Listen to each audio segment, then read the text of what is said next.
Dans l'histoire de l'humanité, peu d'événements ont capté l'imagination du monde entier, comme la course à l'espace entre les États-Unis et l'Union soviétique.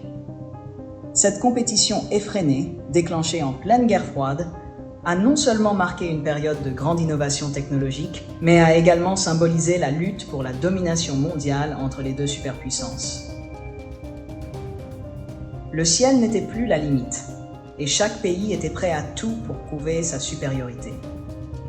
La course à l'espace s'est déroulée dans le contexte tendu de la guerre froide, un conflit idéologique entre les États-Unis et l'Union soviétique qui s'étendait bien au-delà des frontières terrestres.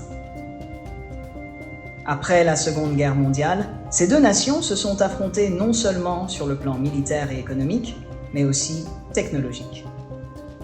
Le développement de missiles balistiques intercontinentaux ICBM, capables de transporter des ogives nucléaires, a rapidement été vu comme une porte d'entrée vers la conquête de l'espace.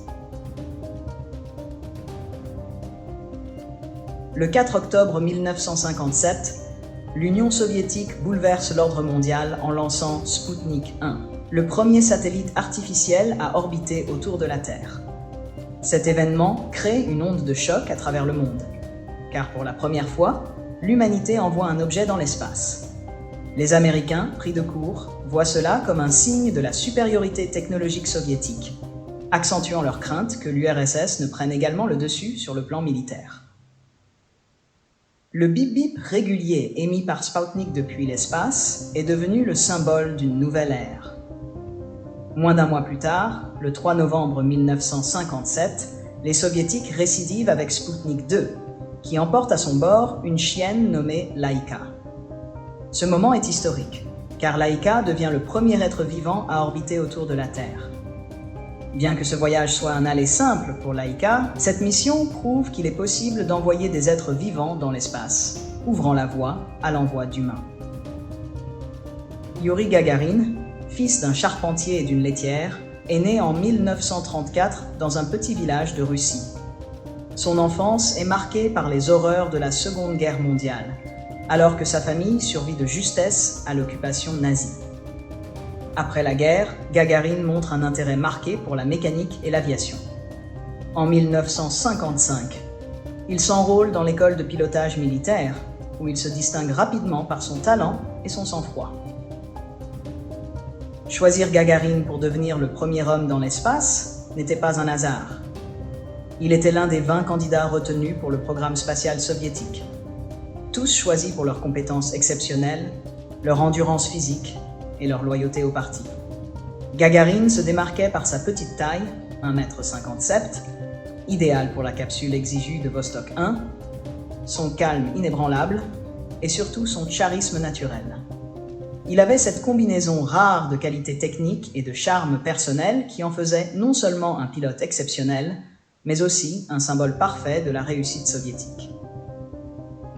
Le 12 avril 1961, il est lancé dans l'espace à bord de Vostok 1, devenant ainsi le premier humain à quitter l'atmosphère terrestre. Son retour triomphal sur Terre fait de lui un héros instantané, non seulement en Union soviétique, mais dans le monde entier. Sa célèbre phrase « La Terre est bleue » devient emblématique, tout comme son sourire radieux. Ce succès est un triomphe retentissant pour l'Union soviétique et une source d'inspiration mondiale. Un mois plus tard, les Américains ripostent en envoyant Alan Shepard, dont le nom a été complètement oublié, dans l'espace à bord de Freedom 7. Bien que Shepard n'effectue qu'un vol suborbital, cela marque le début de l'engagement des États-Unis à rattraper leur retard dans cette course. La course à l'espace. Malgré leur début difficile, les États-Unis, sous la direction du président John F. Kennedy, mettent en œuvre un plan ambitieux pour rattraper et surpasser l'Union soviétique. En 1961, Kennedy annonce devant le Congrès que les États-Unis se donnent pour objectif d'envoyer un homme sur la Lune avant la fin de la décennie. Ce défi galvanise la nation et conduit à la création du programme Apollo. La NASA, l'agence spatiale américaine, bénéficie d'un financement colossal et attire les plus grands esprits de l'époque. En 1969, après des années de préparation, les astronautes Neil Armstrong, Buzz Aldrin et Michael Collins sont sélectionnés pour la mission Apollo 11.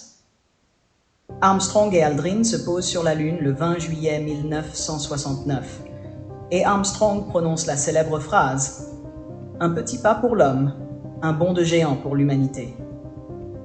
Armstrong avait réfléchi longuement à ce qu'il dirait en ce moment crucial. Il voulait une déclaration qui reflète l'importance de l'événement non seulement pour lui, mais pour toute l'humanité. Bien qu'il y ait eu des spéculations sur des phrases alternatives, c'est celle-ci qui a été choisie pour son impact universel. La manière dont elle a été prononcée a contribué à l'aura d'héroïsme qui entoure Armstrong, bien qu'il reste toujours modeste à ce sujet, préférant se concentrer sur l'équipe plutôt que sur lui-même. Pourquoi Armstrong? Le choix de Neil Armstrong pour être le premier à poser le pied sur la Lune résulte de plusieurs facteurs, dont son sang-froid éprouvé, sa modestie et son expérience. La NASA voulait une personnalité qui incarne l'esprit de l'exploration américaine, sans éclat personnel. Et Armstrong, pilote chevronné et ingénieur, était parfait pour ce rôle. Pour Buzz Aldrin, le deuxième homme à marcher sur la Lune, l'expérience a été à la fois un triomphe et une source de profondes difficultés personnelles. En dépit de son rôle clé dans la mission Apollo 11, Aldrin a longtemps lutté avec l'idée d'être l'éternel numéro 2. Après son retour sur Terre, il a souffert de dépression et d'alcoolisme, se sentant souvent éclipsé par la célébrité de Neil Armstrong. Aldrin a cependant réussi à surmonter ses démons intérieurs, devenant un défenseur passionné de l'exploration spatiale dans ces dernières années. Conséquences concrètes de la course à l'espace dans le contexte de la guerre froide. La course à l'espace n'était pas simplement une série de missions pour envoyer des satellites ou des hommes dans l'espace.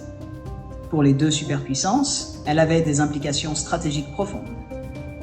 Le succès spatial était un moyen de montrer au monde la supériorité technologique et, par extension, militaire de son camp.